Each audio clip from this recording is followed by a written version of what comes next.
Factoring a quadratic, we've done lots of factoring quadratics, okay? And there's tricks to doing that, okay? When you're doing polynomials, when you're getting bigger than a quadratic, it becomes a little more difficult, but there are tricks to do that, and that's one of the things we're going to work on today. So the first of all is we're going to start with the division algorithm. The dividend equals the divisor by the quotient plus the remainder. The idea is the dividend is what we're dividing. The divisor is what we're dividing by. The quotient is our answer plus our remainder. So that's what you get when you divide. The original problem equals what we divided by times what we got for our answer for the division plus whatever the remainder is. Okay. Now in Algebra 2, you divided polynomials. We are going to be doing the same things here today. We're going to be dividing polynomials. We're going to use a lot of synthetic division because it works the fastest and easiest with most of what we're trying to do. Okay.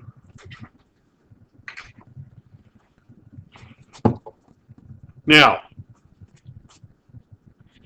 if our remainder is 0, and this is probably the most important part of what we're dealing with, if we take a function and divide it by what we think is a factor, and we get 0 for our remainder, then that is a factor. If we divide and we get 0 for our remainder, whatever we divided by is a factor of our polynomial. And then what we get is our answer is also a factor. Those two things multiplied give us our original polynomial. That's what you do. If you guess what you think one of the factors are, you divide it. If you get 0 for the remainder, you got a factor. If you don't get 0 for the remainder, you got to try again. Okay, so if you have more than a quadratic, there are ways of factoring by hand, which is what you are going to have to do for your test and your quiz. You will not have your graphing calculators when you're doing this stuff. You can use one of my little scientific ones if you don't have one of your own. Okay, but you will not be allowed to use your graphing calculator to find your zeros. You have to be able to do it by hand. You have to be able to do both. That's part of what this is about. I talked about your calculators are wonderful, fantastic tools, but you have to understand what's going on. And having the calculator do the work for you does not mean that you understand what's going on. Okay, so you have to understand the difference between those two things. So our remainder theorem, if f of x is divided by x minus c, then the remainder is f of c. So this is something we also did in Algebra 2. Is that when you did division, when you divided by a number, that was a way also of evaluating our polynomial. Plugging in a number. You plug in a number, you do long division, your remainder is what you get when you plug that number in. Which kind of makes sense, because if our remainder is 0, that means it's equal to 0, and that's what your zeros are. Your zeros are what number do you plug it in to get 0. That's what your roots are. Because every point on the x-axis, the y-coordinate is 0. That's what we're looking for. So this, the remainder theorem and this note here go together. They're like this. If I take this and put it in, and I get 0, I know it's a root because my remainder is 0. That means if I evaluate it at 1, which would be set this equal to 0, I get 1, right? If this is one of my roots, one of my factors, my root would be 1. If I divide this by 1 and I get a 0 for a remainder, that means it is a root. If I get another 1, that means I figured out what f of 1 is. Okay? If I take f of some number here and plug it in and I get 0, that's what a 0 is. What makes that function equal to 0?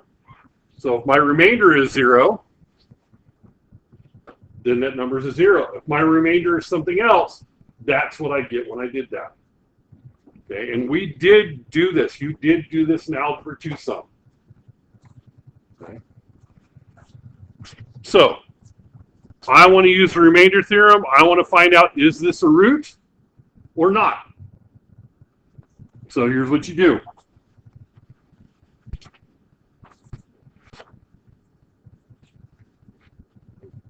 Or figure out what our remainder is, see what it is to be evaluated. So what we need to do is we need to use synthetic division. And I know a minimum of a half of you are going, oh crap, I have no clue how to do synthetic division. I forgot completely. Am I reading your minds or not? Maybe not those exact words, but I imagine many of you forgot synthetic division. Synthetic division is actually really so much easier than long division. So much easier.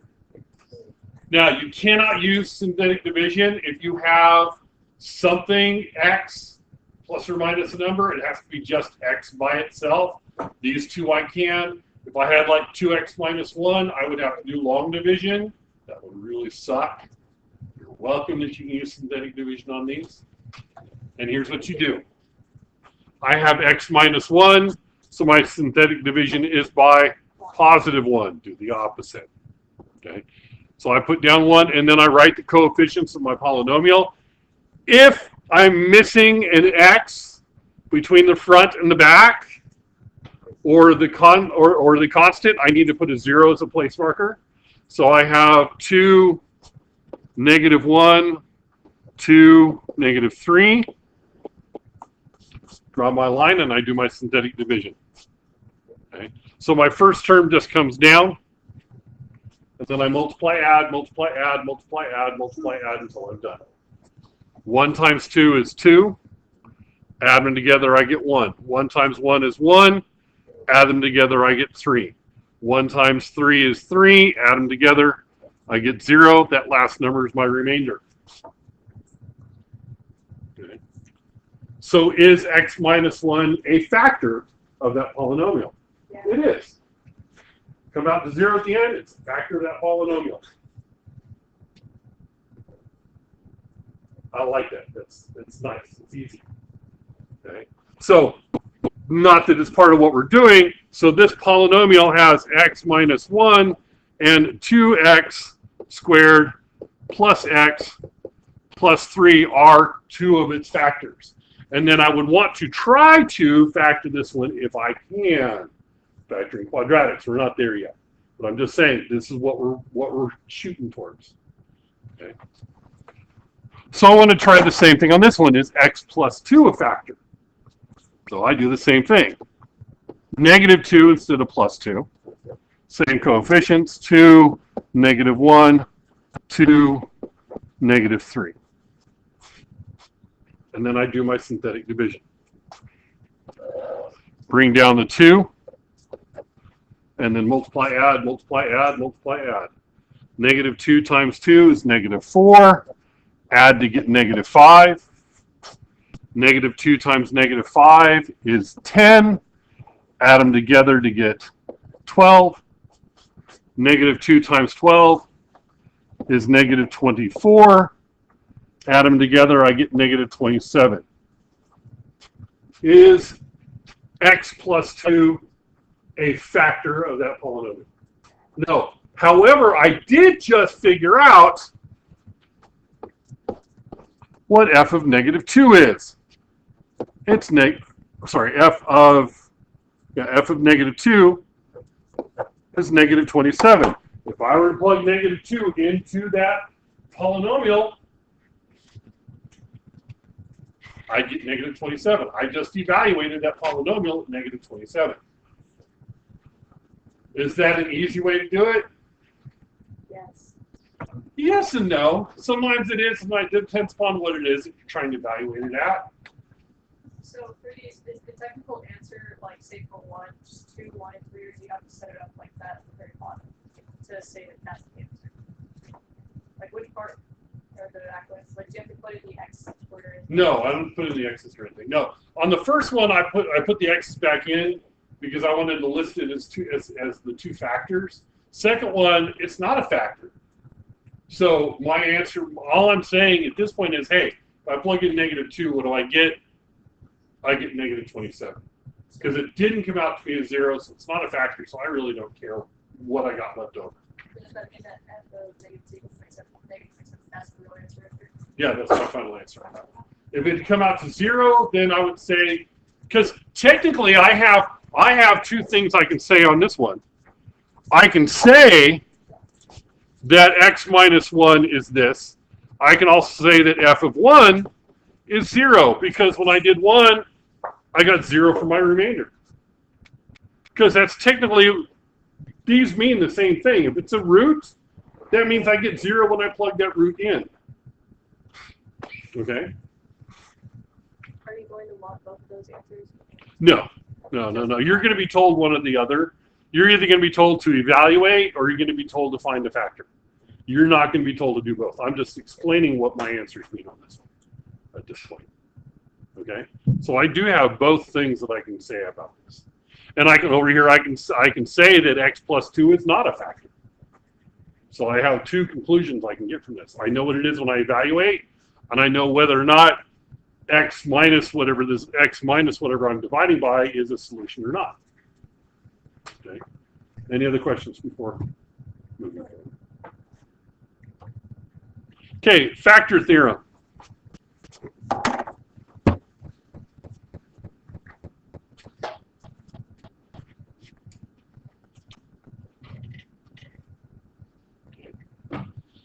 A polynomial f of x has a factor x minus c if, that's what it says, right? If f of c is equal to 0. And what does if mean? If and only if, which means both of them are true. If this is true, that one's true. And it's only true. It's only a factor if that happens. If that doesn't happen, it is not a factor. Period. If I divide by that number and I get 0, or I evaluate that number at 0, that means it's a 0. Any other number I evaluated at that comes up anything other than 0, it's not a factor. That's technically what factors are. Factors are, where are my zeros? Where does that function, at what value does that function equal to 0 at? Okay, which is why we factor to find our zeros. This is actually a pretty powerful statement. It says that, hey, if I can plug a number in, I get a 0. If I have a factor and I plug in that factor, that what I think is a 0 from that factor into it, and I get 0, that is my 0. That actually defines what your zeros of a function are. Okay. Any other number that I get if I plug it in, if I plug in some number and I get something other than 0 when I evaluate it, it's not a factor. So I want to know, is x minus 1/3 a factor of 3x cubed minus 10x squared minus 9x plus 4? How can I test it? Plug in 1/3. Now, there are two ways to do this. I can either go, hey, 3 times 1/3 cubed minus 10 times 1/3 squared minus 9 times 1/3 plus 4, and figure out what that is. That is one of the ways you can do this. You can plug that in and figure out, do I get 0 or not? If I get 0, then x minus 1/3 is a factor. If I don't get 0, it's not a factor. So that's one way to do it. Plug the number in. Okay, do I get 0? Okay, that's just straight up evaluating it. The other way we can do it is do synthetic division. Okay, so I would do 1/3 into 3, -10, -9, and 4. and see if I get 0 for my remainder. If I don't get 0 for my remainder, it's not a factor. Okay. Either way will do it for me. Find out what it is. Okay. Fractions, it's kind of hard to figure out what you want to do. And how big the polynomials is determines which one I want to do. If I don't have a fraction for my factor, then synthetic division, particularly if it's larger than like a cube, synthetic division works great. If I want to see like an x to the 5th or x minus 5 is a factor of some polynomial that's got, 6 or 7 or 8 terms in it, synthetic division is going to make it the fastest. Okay, if I have a fraction, I may be dealing with some nasty numbers and fractions when I get through here. This one actually for synthetic division isn't too bad. This one isn't too bad either because this I could do very easily on a graphing calculator. Isn't that hard? 3 parentheses, 1/3 is a fraction, cubed, minus 10 parentheses, 1/3 as a fraction, squared using the fraction key, not 1 divided by 3, use the fraction key. Minus 9 times 1/3 plus 4 and see if you get 0 or not. Okay, synthetic division, bring down the 3, 1/3 times 3 is 1. Ooh, good, no fractions yet. Okay, negative 10 plus 1 is negative 9. Ooh, once again, no fractions yet. 1/3 times negative 9, negative 3, add them together, negative 12. 1/3 times negative 12 is negative 4, and I get 0. So is x minus 1/3 a factor? Yeah, it is a factor. And like I said, and if you plug this into your calculator and worked it out, you would also get 0. Either way is okay. If you're doing it by hand, actually, I think the synthetic division is probably easier, particularly when you got fractions involved, but it kind of depends. This can get very ugly in a hurry as well. Okay. Questions? Okay.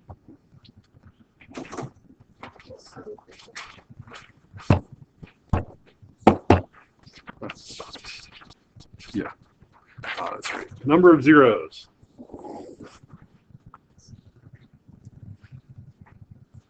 It's hard to read what's underneath those little circles. It's n. A polynomial of degree n has at most n real zeros. Real zeros.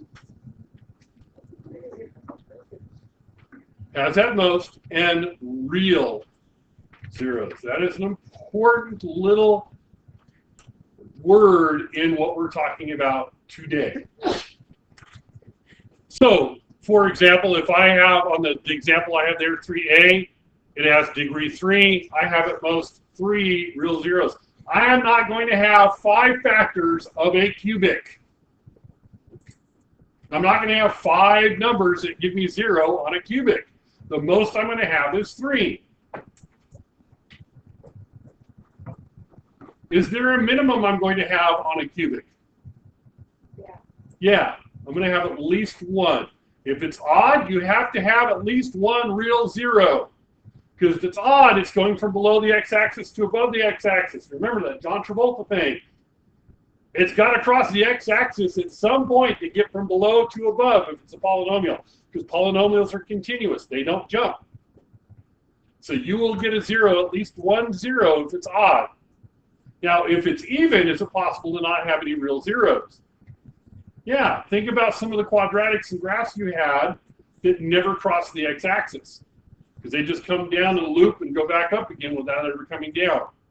It's entirely possible you have no real zeros if you have an even polynomial. But if you have one that's an odd degree, you're guaranteed at least 1. Okay, but at most I could have would be 3. At most I could have 3 zeros. It could come down. I could have it go through and not touch anywhere else. I could have it go through and come down and touch, which gives me 2 zeros, but one of them has a multiplicity of 2. Or I could have it go down, cross, and go back up again and cross it in 3 different places. Those are my possibilities on the cube. And you have to understand that when you're working problems to figure out how many zeros am I going to get. Now,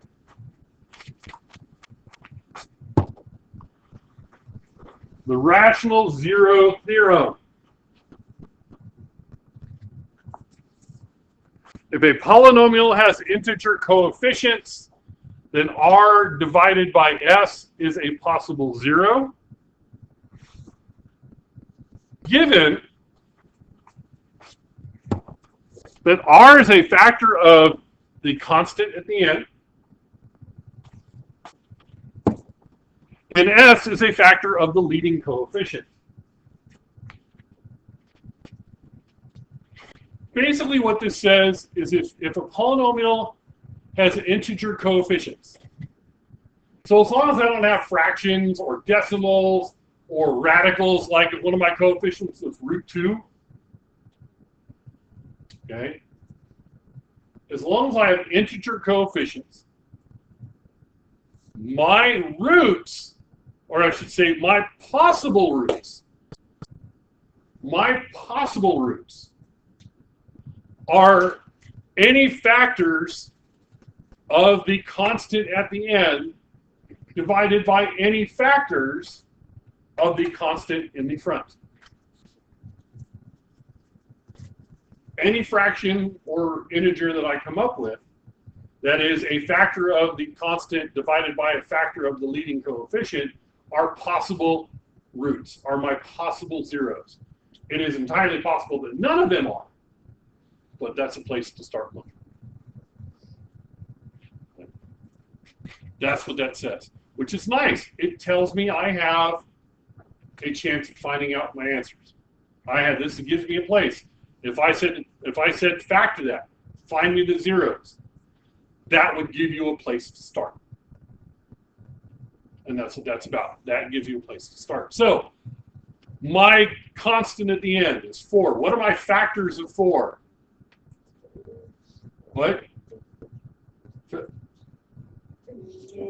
2 and -2 and 1 and 4. Yeah, plus or minus of any one of those 3. You have to include the number and the number itself and 1, because those are always factors of any number, even if it's prime.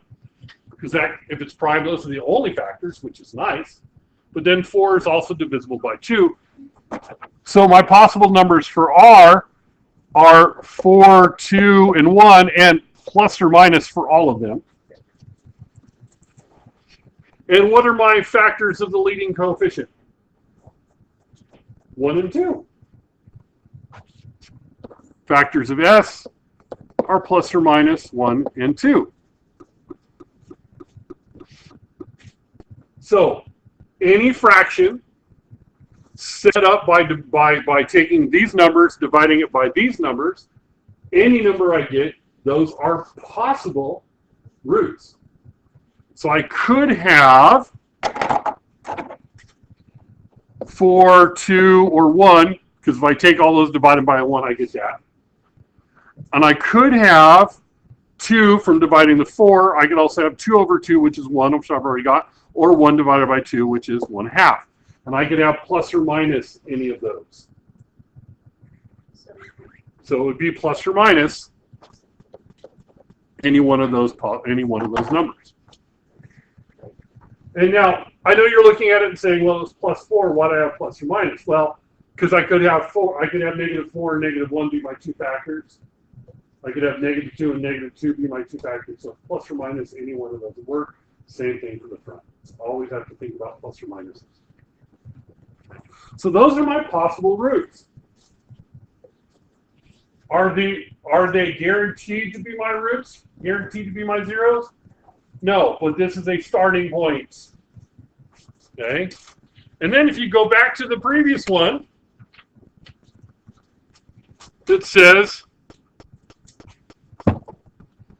it has a factor if and only if it has a factor x minus c if and only if f of c is equal to 0. If we do this, do the long division, or evaluate it at one of those points and we get 0, it is a factor. That's what we need to do. We need to take those and plug them into here, or evaluate this with any one of those we want to see if they're factors. That just gives us our starting place. Okay? And you can pick any one you want and plug them in there. I personally would avoid 1/2 like the plague. I really would. I would avoid 1/2 like the plague, because if it is a solution, it's probably not one I'm going to want to deal with right on. Doing long division or evaluating at 1/2, probably not a really good idea. Okay, does that make sense? I mean, I could, but I would wait. I would, if nothing else worked, then I'd do the 1/2. Okay, that would not be my first one. My first one would be, what's the easiest? 1. 1 is the easiest number to do any. Actually, 1 is the second easiest number to do anything with. 0 is the easiest number to do anything with. Because 0, you plug in 0 and you just get the constant. You plug in 1, you can evaluate it with synthetic division, or plus put 1 in here and add the numbers together. What if 1 doesn't work? If 1 doesn't work, then you try something else. If all of them doesn't work, then it's not factorable using this, and you probably don't have any real roots. Now, you're guaranteed to have at least one real root, which you might not. But this is where you start, because it says that these are possible zeros. Okay, they're possible zeros. They're not guaranteed zeros. They're possible zeros. And I'm going to tell you, how many possible zeros do we have here? 2, 4, 6, 8, because plus or minus for each one of them, right? How many zeros can we have? 3. We've got 8 possibles. I guarantee they're not all going to work. Okay? These are not all of the, there's more numbers here than we can ever have. So you pick one and you try it. 1 is, 0 is obviously the easiest one to evaluate, but 1 is easy. You plug in 1. Okay? Do f of 1, which is 2 plus 5 minus 11 plus 4. When you let x equals 1, all you have to do is add the coefficients. Do I get 0? No. Yes. 2 plus 5 minus 11 plus 4 is 0. So that means that x minus 1 is a root. Now, what about the other roots? What about the other factors? How do I find them? Well, I'm going to tell you. There's the hard way, then there's the easy way. The hard way is to do the same thing over and over again with the rest of the numbers. The easy way is to use that factor to divide and find what the other thing that I multiply times that factor to get the polynomial by. So what I want to do is that I can take these numbers and plug them in one at a time. That's not fun. Can be done. What you would like to do, what's better to do, would be to take what we got. One of our zeros is 1. Sorry, I don't need the plus 5.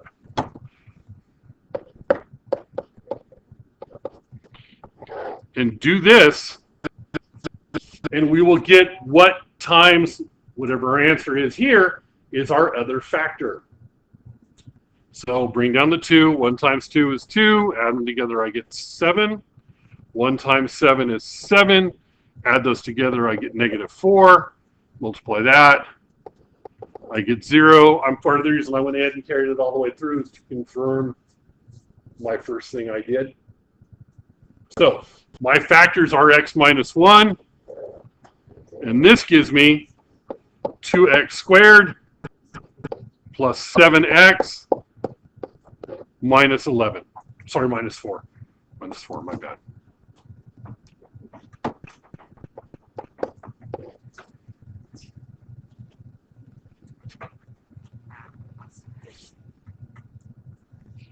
You know how to factor quadratic.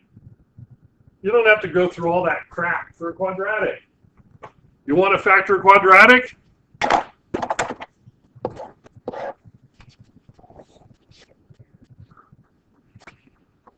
-8, 7. Two numbers and multiply to give me -8, add to give me +7. -8 and 1. Divide those by 2. And I get 1/2 and -4. It's actually 8 and 2. Not -8. You're right, 8 and -1, my bad. Thank you. Thank you. So, what are my roots? What are my factors of this? Well, here's the first one I found. So that means I have x minus 1. And then I have 2 more factors that I just found. X minus 4 and x plus 1/2. Then you can go and leave it as x plus 1/2. Or you could rewrite that as 2x plus 1. Either one is fine. I'm okay with that at this level. It's nice. It's not bad. Getting that first one's the bitch. Okay. After that, factoring the quadratic. And what if it doesn't factor? What if you go to do the quadratic and it doesn't factor out? No, then you're done. If it's not factorable, the only other thing to do to find zeros, if you want to do it, is to do the quadratic formula to get your other zeros. But if you're looking for factors, that's what you want to do. If you're looking for zeros, you need to use the quadratic formula to see if you have any real zeros. Okay. Now, I have 2 answers to this. I have my factors, and then I have my zeros. Where are my zeros? 1, 4, -1/2. And ooh, looky, 1, 4, -1/2. That doesn't always happen. Your factors don't always match up to those completely. Okay, it doesn't always match up to those completely. Yeah, would it have mattered if you'd done 4 or 1/2 first? No. But if you'd done 2, if you tried 2, you would have been, it wouldn't have worked out, and you would have had to go to something else. Okay. And why did I pick 1? Because 1's an easy number to do. Okay, either I was being really stupid or. Could be. No, So, kidding. okay. I'm kidding. I'm kidding. It's 8 divided by 2, it's 4, right? Yeah. Wouldn't that be x plus 4, not x minus 4? No, because when you put it in here, what do you get? You get the opposite, right? No, Because it's x, you isn't it? flip it to get the actual number. Like it's the opposite for the actual root, but not the factor. No, that's my root. Factor, root. No, that's supposed to be plus 4. Supposed to be and then that's supposed to be negative. No, I have the 0. I did not work out the whole problem. I do have my zeros. You're right. You're right. My bad. My bad. Thank you. Thank you. My bad. My bad. My bad. My bad.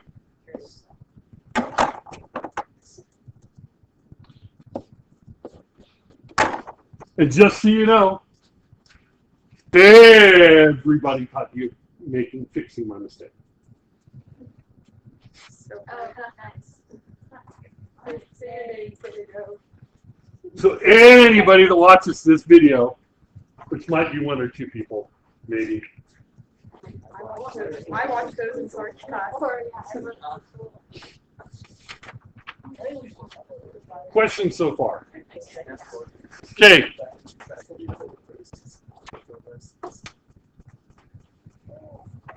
This one actually, in many ways, is even easier. Because what are my factors of my constant at the end? My factors at the end, 21, 7, 3, 1, and it's plus or minus all of those. And what are my factors of my leading coefficient? 1, plus or minus 1. So basically my choices are plus or minus those numbers. No fractions whatsoever to deal with.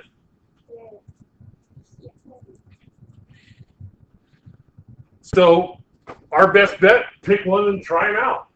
Oh my god, I'm sorry, I'm so bad. I keep missing how you use this number. This is R. The leading coefficient is S. Factors of R divided by the factors of S. Oh. And they have to be plus or minus because any one of them could be plus or minus. Okay, now, how are we going to do this? How are we going to figure it out? Okay. So you want to try 3? Yeah. Okay, we'll try 3. Now, if I'm doing 3, I am not going to plug in 3 and see if it works. I'm going to go straight to the synthetic division.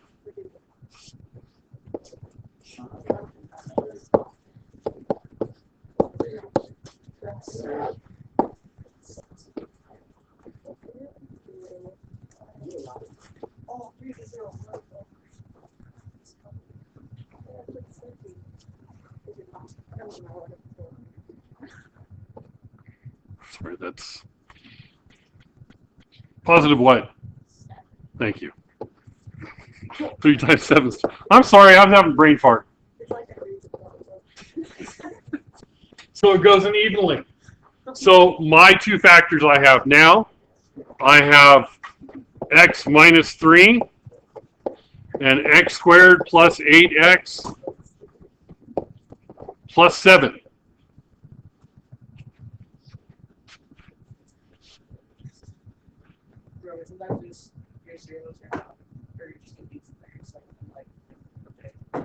Yeah, so what does that one mean to factor out to? That should be an easy one.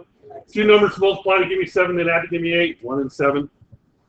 So the factors are x minus 3, x plus 1, x plus 7, which means that my zeros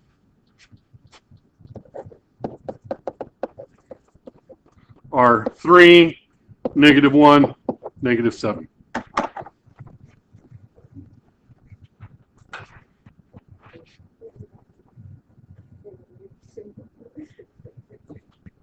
So when you start this off, like you chose 3, you could choose any of those numbers. You can pick any one of those numbers. The reason I used 1 on the first one is because 1 is an easy number to do. I could have done 1 here. They wanted to try 3, so I did 3. Doesn't matter. If it didn't work, you just do something else. I like to use the easiest ones possible unless I have an idea that one of the other ones is going to work. Sometimes you can look at it and say, you know what, I got a feeling. That's fine. The synthetic division doesn't take that long to test. Okay. Okay. Your turn. Do this one. All right. I think you've suffered enough. Actually, you got a good start. I know some of you've gotten a good start on this. So the first thing is we have to figure out our possible zeros. First one, our factors are 1 and 2. The one on the end, we have factors of 1, 2, 3, and 6. So our possible zeros from this are 1, 2, 3, and 6 divided by 1, and 1, 2, 3, 6 divided by 2, which gives us 1, 2, 3, 6, and 1/2 and 3/2. And there's plus and minus all of those. Yes? How do you get the 1/2 and 3/2? I take these factors divided by those factors. So those are my possible choices. And once again, it's plus or minus all of those. Okay. Now, I know that some of you have had success with some of these already. Okay. And I looked at this right off the bat. I plugged in 1 mentally, just add them up together. You don't get 0, so I know 1's not a factor. Negative 1 is easy because I changed the sign of every other term. So this is positive 1, negative 1, positive 1, negative 1 for my x's after I do it. So it'd be 2 minus 1 minus 17 plus 4 plus 6, and that does not have to be 0. So I know plus or minus 1 are not zeros for what I have here. That's the easy one to knock out. After that, you kind of think what you're going to do. Now, I have heard that some of you have found some already. So like 1/2. Now, I know 1/2 works. Did anybody find anything other than 1/2? Yes? Negative 3. Negative 3 works. Okay. Did you find anything else? Yeah, I knew that was going to be the tricky part. So I'm actually going to do 1/2 here first to prove it, find it out. because you have to show your work.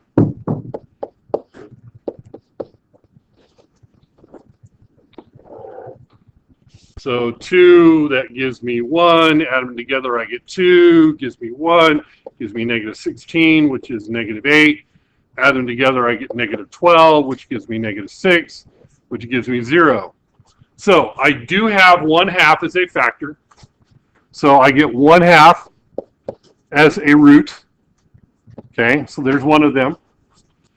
Now, when I have one of my factors as x minus 1/2, my other factor is 2x cubed plus 2x squared minus 16 minus 12.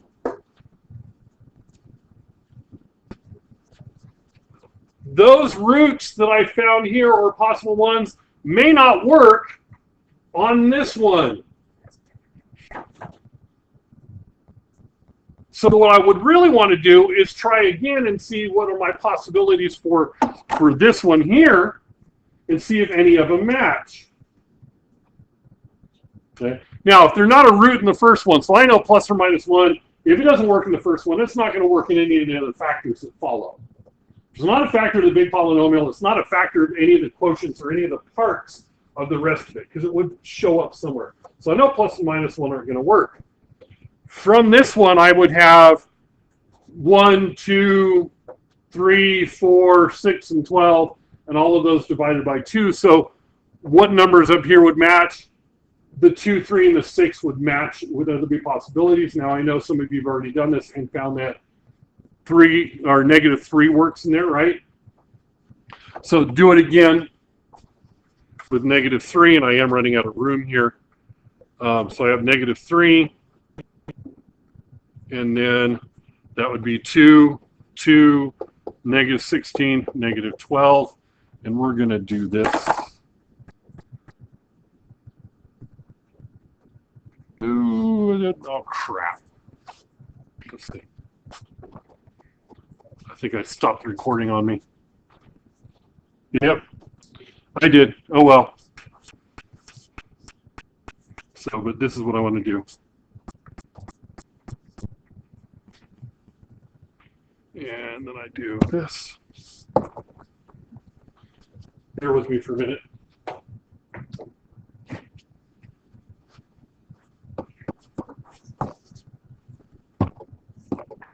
I may have lost my recording. That's okay. I can just do it tomorrow. Okay. So go through here, bring down the 2. That gives me negative 6. Negative 4. That gives me 12, which gives me negative 4, which gives me 12, which gives me 0. So that means that negative 3 is a root. So I get negative 3. And then I got to find my other zeros. So what I need to factor is I need to factor 2x squared minus 4x minus 4. I need to factor that. Well, what's the first factor I can do? 2. Pull out a 2. Just pull out a 2. 2 times x squared minus 2x minus 2. Now, is that a factor of the whole polynomial? Is that a 0? No, it is a factor of the polynomial, but it is not a 0. It is not one of my zeros. So now I have to try to factor that polynomial. Can I factor that polynomial? No, there are no 2 numbers that multiply to give me negative 2 and add to give me negative 2. So that means I have to use the good old-fashioned backup that will always work no matter what. X equals minus b plus or minus the square root of b squared minus 4 times a times c all over 2 times a.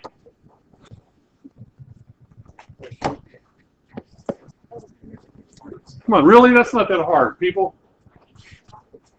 Equals 2 plus or minus the square root of 4 plus 8 all over 2.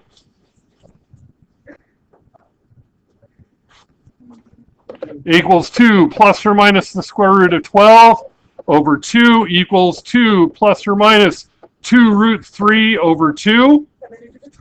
Divide everything by 2. So I get 1 plus or minus the square root of 3. So that means my zeros are 1/2, -3, and 1 plus or minus the square root of 3. How many zeros do I have? 4. 4, yeah. Because I have 1/2, -3, 1 plus root 3, 1 minus root 3. And if you know how to work your calculators, it will give you the decimal answers for the quadratic formula part and the other ones by themselves. So fun. But you won't be able to use your graphing calculator on your test, so. Because they need to do this without actually having to do any work. Yeah, I know.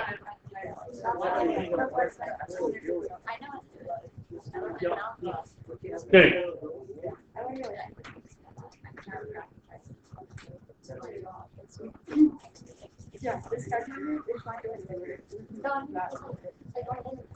Questions?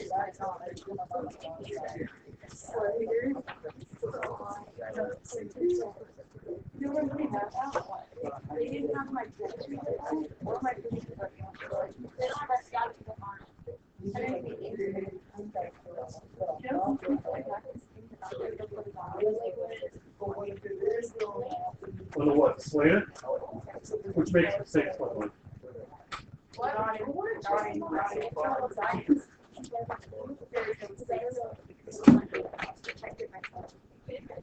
I'm just saying, I've seen this, I've seen errors.